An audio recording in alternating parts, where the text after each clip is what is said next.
السلام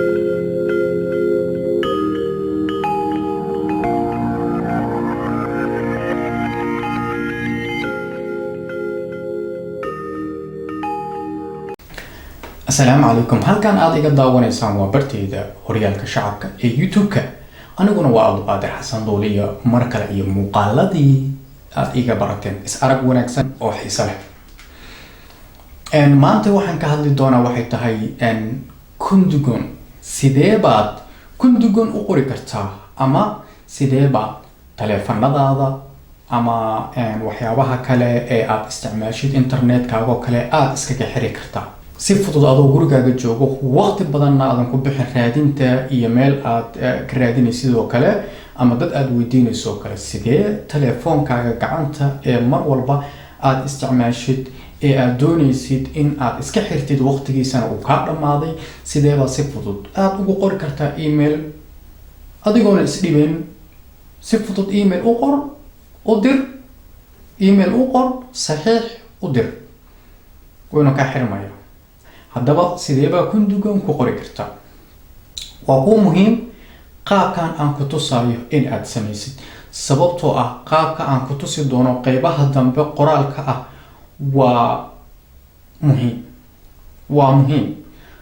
markaad qoraalkaas qoraysid ee qeybta dambe waa inaada ka tegin ee qoraalka waad arki doontaa.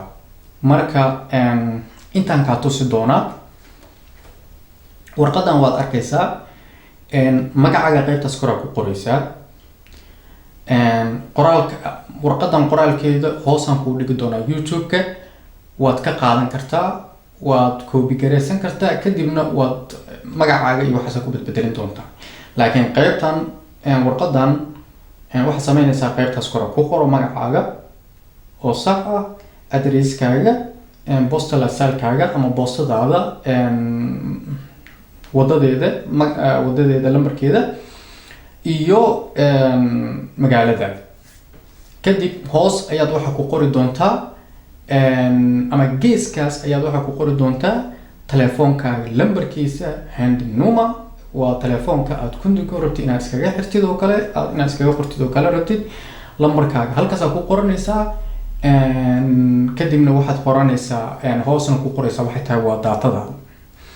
markaa intaas qortid kadib dhaxda ayaad ka bilaabaysaa, ayaad ku qoraysaa kundugon ayaad ku qoraysaa.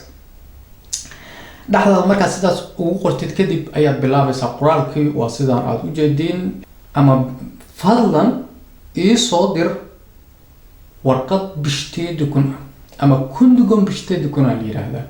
waa ku muhiim inaad dhahdid kadibna hoos ka saxiix, sababtoo warqadaas waxay kaa anfacaysaa waxay tahay ee aad rabtid in lagu soo diro berito ka maalin haddii ay bishaas taleefanka aad iska xirto waqti ku darsamo oo kale ama ay sheeko kale kuu keenaan oo kale warqadaas aad tusaysa.